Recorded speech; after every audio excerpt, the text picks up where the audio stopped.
including precious little children. Then, in the early hours of Sunday morning, Dayton, Ohio, another twisted monster opened fire on a crowded downtown street. He murdered 9 people, including his own sister, and injured 27 others. The First Lady and I join all Americans in praying and grieving for the victims, their families, and the survivors. We will stand by their side forever. We will never forget. These barbaric slaughters are an assault upon our communities, an attack upon our nation, and a crime against all of humanity. We are outraged and sickened by this monstrous evil, the cruelty, the hatred, the malice, the bloodshed, and the terror. Our hearts are shattered for every family whose parents, children, husbands, and wives were ripped from their arms and their lives. America weeps for the fallen. We are a loving nation, and our children are entitled to grow up in a just, peaceful, and loving society. Together, we lock arms to shoulder the grief. We ask God in heaven to ease the anguish of those who suffer, and we vow to act with urgent resolve. I want to thank the many law enforcement personnel who responded to these atrocities with the extraordinary grace and courage of American heroes. I have spoken with Texas Governor Greg Abbott and Ohio Governor Mike DeWine, as well as Mayor DeMargo of El Paso, Texas, and Mayor Nan Whaley of Dayton, Ohio, to express our profound sadness and unfailing support. Today, we also send the condolences of our nation to President Obrador of Mexico and all the people of Mexico for the loss of their citizens in the El Paso shooting. Terrible, terrible thing. I have also been in close contact with Attorney General Barr and FBI Director Wray.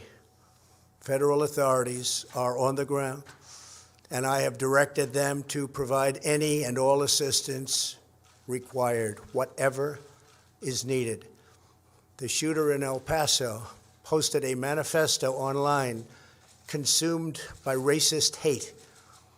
In one voice, our nation must condemn racism, bigotry, and white supremacy.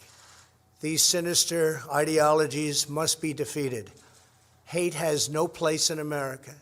Hatred warps the mind, ravages the heart, and devours the soul. We have asked the FBI to identify all further resources they need to investigate and disrupt hate crimes and domestic terrorism, whatever they need. We must recognize that the internet has provided a dangerous avenue to radicalize disturbed minds and perform demented acts. We must shine light on the dark recesses of the internet and stop mass murders before they start. The internet, likewise, is used for human trafficking, illegal drug distribution, and so many other heinous crimes. The perils of the internet and social media cannot be ignored, and they will not be ignored. In the 2 decades since Columbine, our nation has watched with rising horror and dread as one mass shooting has followed another, over and over again, decade after decade. We cannot allow ourselves to feel powerless. We can and will stop this evil contagion. In that task, we must honor the sacred memory of those we have lost by acting as one people. Open wounds cannot heal if we are divided. We must seek real bipartisan solutions. We have to do that in a bipartisan manner that will truly make America safer and better for all. First, we must do a better job of identifying and acting on early warning signs. I am directing the Department of Justice to work in partnership with local, state, and federal agencies, as well as social media companies, to develop tools that can detect mass shooters before they strike.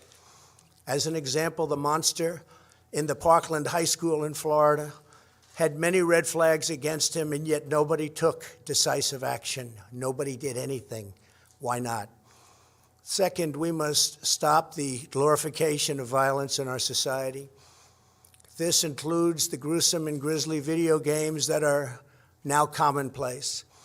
It is too easy today for troubled youth to surround themselves with a culture that celebrates violence.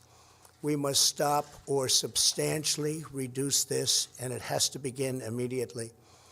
Cultural change is hard, but each of us can choose to build a culture that celebrates the inherent worth and dignity of every human life. That's what we have to do. Third, we must reform our mental health laws to better identify mentally disturbed individuals who may commit acts of violence, and make sure those people not only get treatment, but when necessary, involuntary confinement. Mental illness and hatred pulls the trigger, not the gun.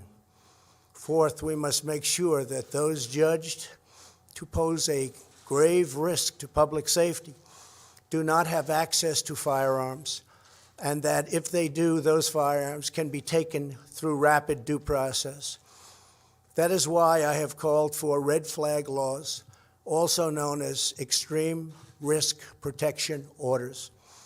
Today, I'm also directing the Department of Justice to propose legislation ensuring that those who commit hate crimes and mass murders face the death penalty, and that this capital punishment be delivered quickly, decisively, and without years of needless delay.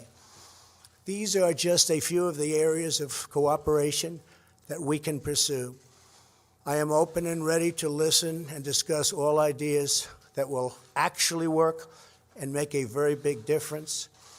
Republicans and Democrats have proven that we can join together in a bipartisan fashion to address this plague.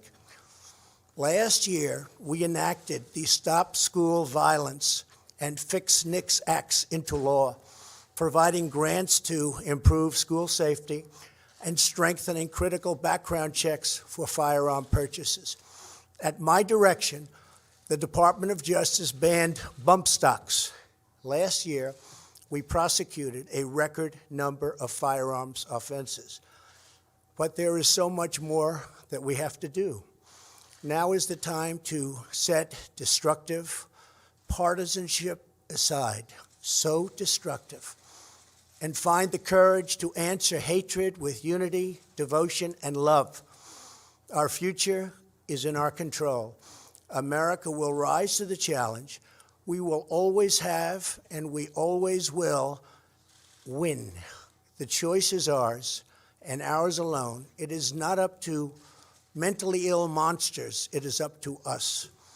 If we are able to pass great legislation after all of these years, we will ensure that those who were attacked will not have died in vain. May God bless the memory of those who perished in Toledo. And may God protect them. May God protect all of those from Texas to Ohio. May God bless the victims and their families. May God bless America. Thank you very much. Thank you.